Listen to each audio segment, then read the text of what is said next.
Good morning, everyone. Welcome back to a modern Midwest homestead.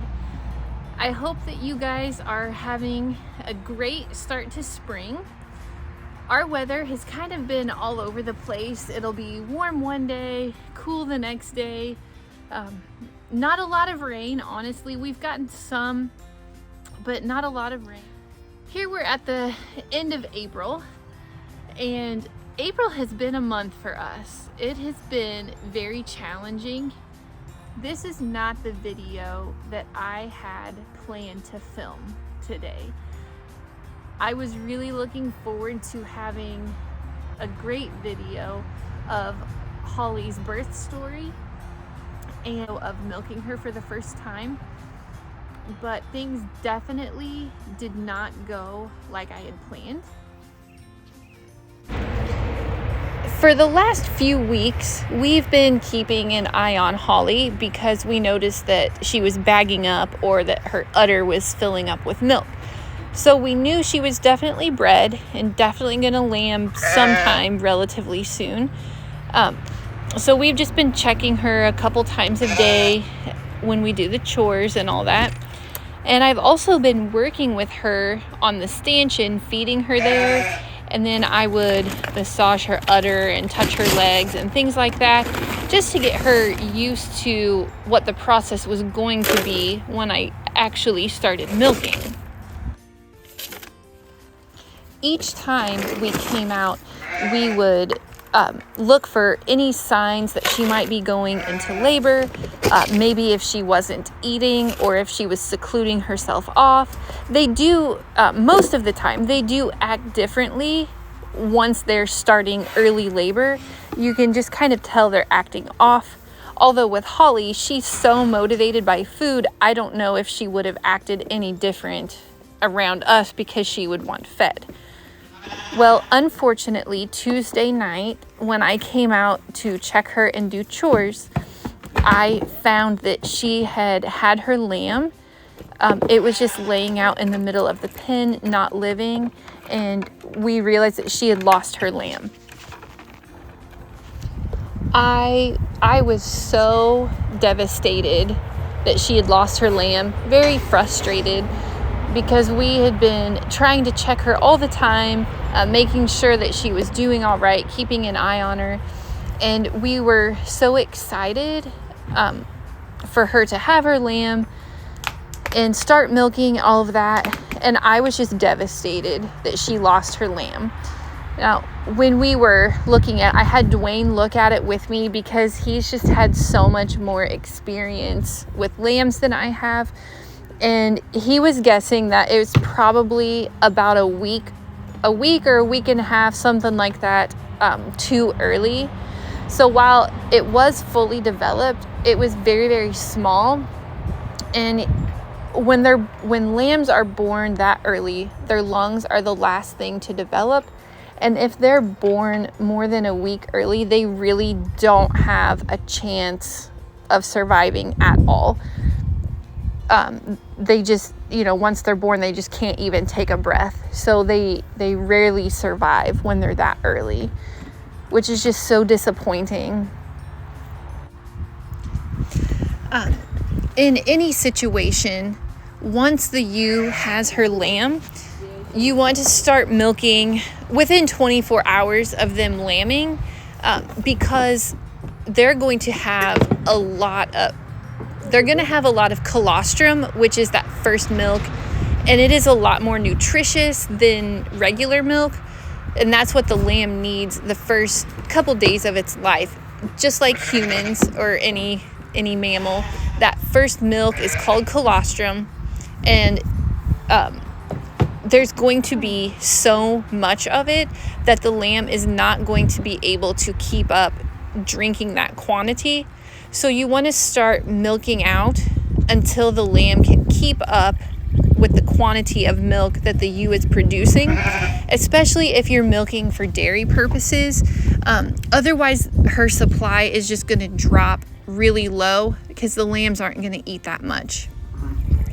In this situation, there is no lamb, so we're not going to be able to milk share with the lamb, and I'm just going to have to start milking twice a day. to keep her supply up.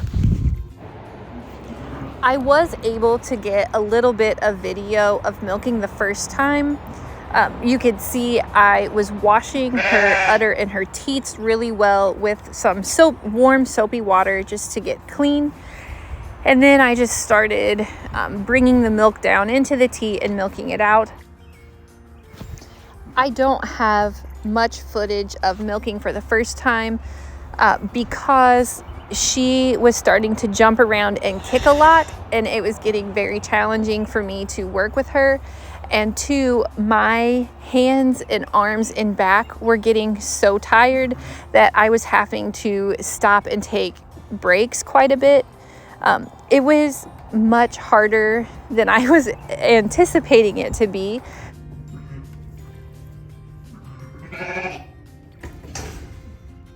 And I know I did not completely milk her empty. I just physically couldn't do it anymore.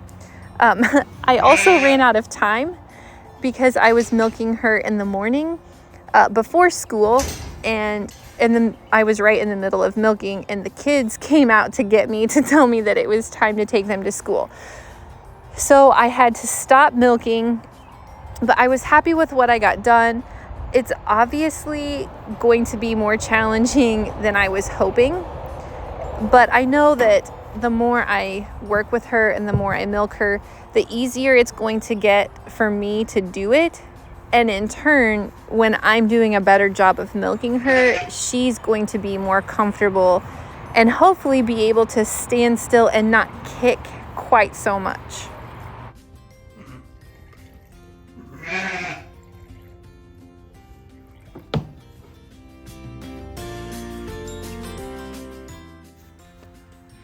Once I was finished milking, I just brought the jar back into the house, and then it's a cold brew coffee filter.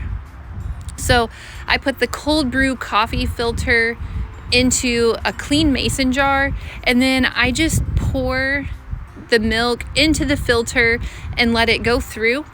And that just filters out any hair, wool, hay, just any dirt or anything that gets into the milk that we don't want in there.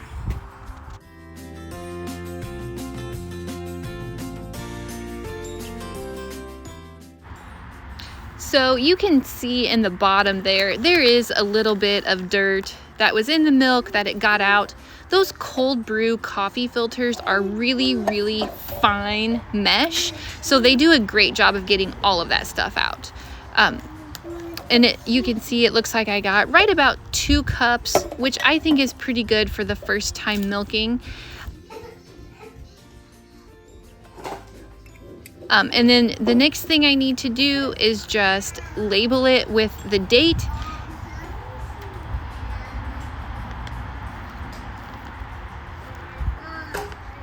And then I'm also going to label it colostrum, just so that I know there's a difference.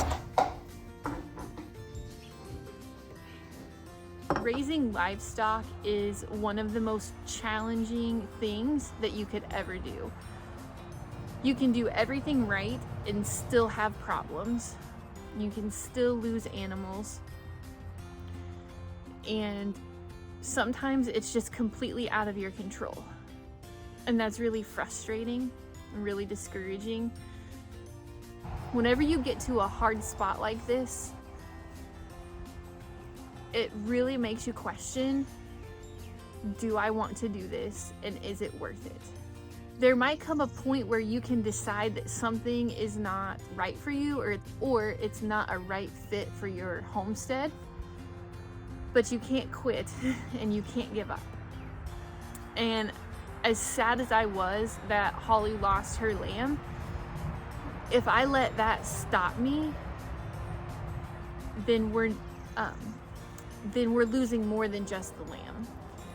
And I have to be stubborn enough to keep going and to carry on with the plans that we had in place and not let that loss keep me from the goal that I have in mind. I thank you all very much for watching. I know this is not the most fun video or the happiest video, but homesteading isn't always fun, and you're not always going to be happy. But all you can do is keep trying.